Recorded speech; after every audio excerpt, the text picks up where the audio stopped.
What is up? Hopefully you guys are having a wonderful day. Back with some Final Fantasy VII OG, the original gameplay in the background for you. But I'm going to be talking about the new remake, or Final Fantasy VII Rebirth, which was easily, in my opinion, the best part of the Summer Games Fest, at least the first day. I really haven't seen any major announcements from the Summer Games Fest as the other days. I know you have some big things coming today, Sunday, and then obviously I'm more looking forward to the Capcom thing. But here I think I give my thoughts on the trailer of what they showed off for Final Fantasy VII Rebirth. Now, I will say this right now, I'm not going to get into too crazy theories. I'll say a few things, but I just want to analyze the actual things we saw in terms of how the gameplay goes, in terms of the battle system, the world, and stuff like that. I'll get to a few things, but first thing, I just want to say this right now. I know we had remake, but if you're not familiar with Final Fantasy VII and the whole remake thing, Final Fantasy VII remake was probably 5% of the original game, for being generous. So this whole thing is going to be done in 3 parts. This is part 2 with Rebirth, and I'm just going to say this right now. One of the big things we were wondering is how are they going to pull off the open world? Because if you played the original Final Fantasy VII, you know, the open world, just the whole world map, it's a massive game. It's a long, massive game, and a lot of people were wondering if they're just going to have, you know, blocked off sections, small sections that give the illusion of a massive thing. But I think it's safe to say, just by looking at this trailer, man, I said this when I played Resident Evil 4 Remake. I said, man, I can only imagine what my 14-year-old self would think playing this now. Well, I'll raise you more. I can only imagine what my 7-year-old self would think seeing this Final Fantasy VII Rebirth, because, man, the world from this trailer, oh my goodness, it looks so good, so massive, so highly detailed, and we're just seeing like just a few parts of it. Who knows how the rest of it looks, but man, I can't even fathom that, because I think a lot of us were just wondering, based on the first one, just like how big is it really going to be? Is it going to be like more like giving the illusion, as I said, of, you know, having an area that looks like it's big, but it's really not? But this just kind of blows that out of the water. It looks massive, and rightfully so, because that's one thing about JRPGs, why I love them, is that they are massive worlds.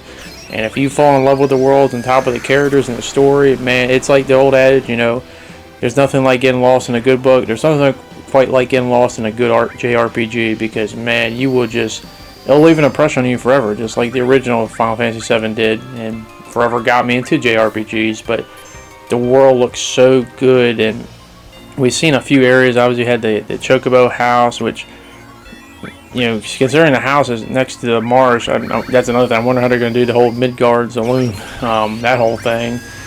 But you got the Mithril mine that showed off a little bit of that. You know, some of the whole, like, the tubings and stuff in the ground. Obviously, they got Calm. I was going to get to Nibelheim. I guess one of the big things we're wondering is just how big and massive is this game? And I can't really answer that. I've seen some theories on what that is. I think the one that I'm willing to believe the most is just that it's probably going to end when you give the black materia to Sephiroth in the North Crater. I think that would probably be the best stopping point, just because the name of this thing is called Rebirth, and obviously it's going to be Sephiroth's rebirth there. So that to me would be probably, and once again, we're just giving estimated guesses here based on what we know and for that stuff like that, but I feel like that's going to probably be the safest terms of length. So that's a lot to get through to. And this thing about the stuff we haven't seen in terms of the world, like we haven't seen the Gold Corral, we haven't seen the Temple of the Ancients, we haven't seen Wutai. I mean, there's so many areas that like we haven't seen, or as you might have technically maybe seen them in the trailer, we just didn't know what they were, because as I said, it is a remake, so a lot of things might be reimagined or done way differently. But the point I'm trying to make here is that it's mind-boggling to someone who's played the original, knowing the size of it and seeing what you see here, just how massive this whole thing is. This is on 2 discs on PS5. That's just ridiculous. And we obviously got the early 2024, which I think is a great release time, because one thing I do personally want, I want Final Fantasy 16 to have its time and to shine. and run its course of and hopefully it's a great game. I'm really looking forward to that. And by the way, I know it's a little off topic here, but that demo is supposed to drop sometime today, so I will be jumping on that. But obviously it gives about at least a half year of just 16s before we get into Rebirth. But let's get into the next big thing I saw, and I really love this, and it's with the combat system. Is that it looks like they're taking what they did from the Yuffie DLC, and they're having that synergy where you can combine attacks with characters. They had, Aerith and Tifa, they had Red 13 and Yuffie, they had Cloud and Barret, and I'm thinking that I guess every character, I'm assuming, is going to have a combo attack with each other, and I'm wondering if they're even going to have maybe a 3-person combo attack, which would just be awesome. But it just looked really cool, stuff you could never imagine doing in the original one, but they're taking that and just going 9 yards with it. Another thing I noticed, and a few people have pointed this out, and I noticed it too when I first saw it, was that you still have the 3-man party, but you still see your other party members on the screen. They had like a moment where Red 13, Barret, and Cloud were fighting in the trailer, and I could see Aerith and Tifa in the background, so I'm wondering if there's a way you can swap them in and out and interchange and stuff, and that's just cool because it keeps everyone active and stuff, so you never feel like... That's one of the biggest flaws I always have with JRPGs, and I don't know how you really accumulate for it. Maybe this is the way, is like you have a whole party, but like, you get a party of 8 or something, and only 3 can be in battle, the other 5 are just sitting there doing nothing. I heard a lot of people mention, similar to like in Final Fantasy X, you can always swap out at any time people back and forth, if needed. So this is taking that, and maybe I'm going even further with it, but that's just cool. Your team is always active, even if they're not technically in your main party. They can easily come in, and that's just awesome right there. Obviously, another big thing that we noticed is that one of the big problem, not really a problem, but like, I guess it depends on who you're talking to. It wasn't a problem for me, but obviously a lot of people are wondering, because of the events of the first one, how is this one going to go down? As I say, I'm not going to go into crazy theories, because we'll be here for hours and days, because we've been going through all these theories for the last, 3.5 years since the remake came out in 2020, so it's been a long time, and these are only going to be amplified as this gets closer.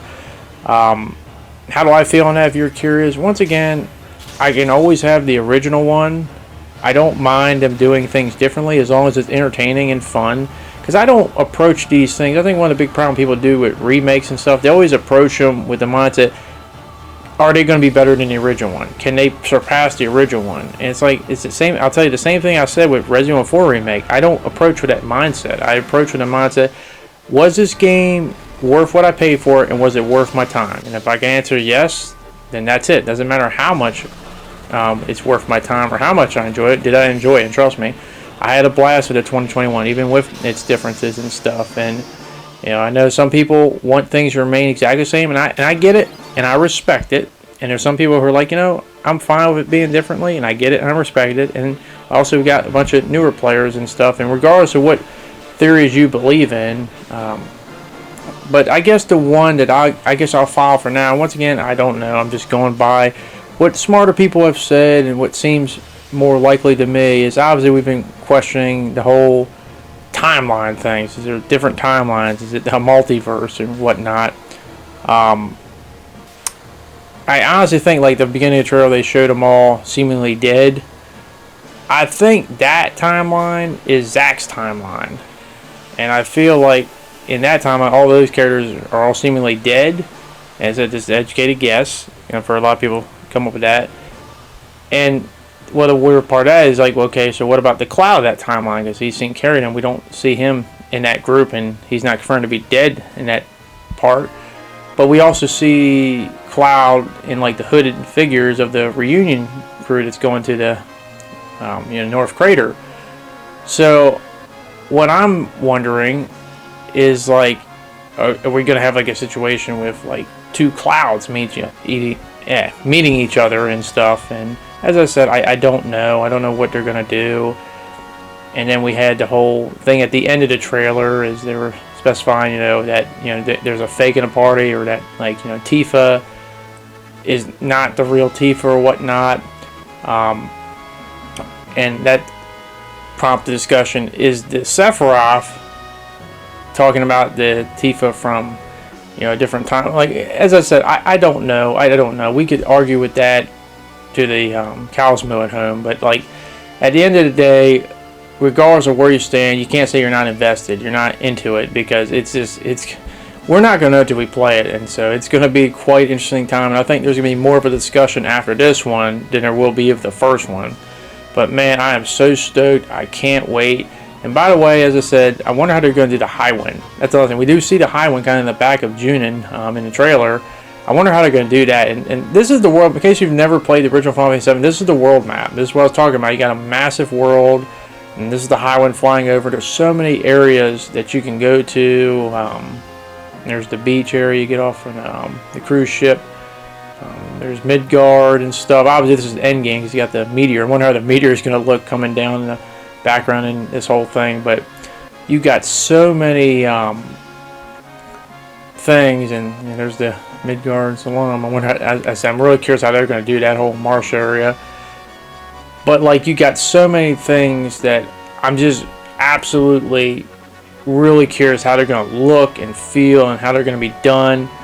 And yeah, it's mind-blowing for someone that played this when he was 7 to see this now. It's absolutely amazing. And I know, as I said, some people, they like what they're seeing, and some people, you know, a little bit more critical, and it's fine, and we need a combination of both. I get it.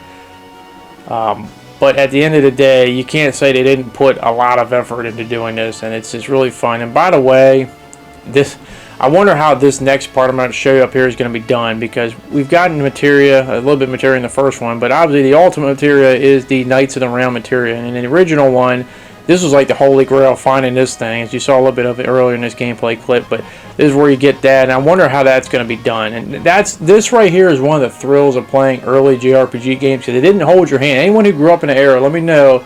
Tell me this ain't the damnedest truth. They didn't hold your hand. You had to struggle to figure that stuff out. Now they got things a lot more beginner friendly and stuff, because obviously with these newer versions of the older games, you can have like modifiers on that make it easier, which I have no problem with, because it's an option. You can turn them on, turn them off, but I get it. But at the end of the day, I can't wait. But that is my opinion. What's your opinion? Are you a huge Final Fantasy fan like me? Did the Rebirth trailer get you excited? Let me know in the comment section down below. Let me know what theory you guys believe in. But that is going to be it. Hopefully you did enjoy this video, and hopefully I can see you guys back in the next one. Thank you for watching. Hope you guys enjoyed the rest of your day, and I hope to see you all later. Peace.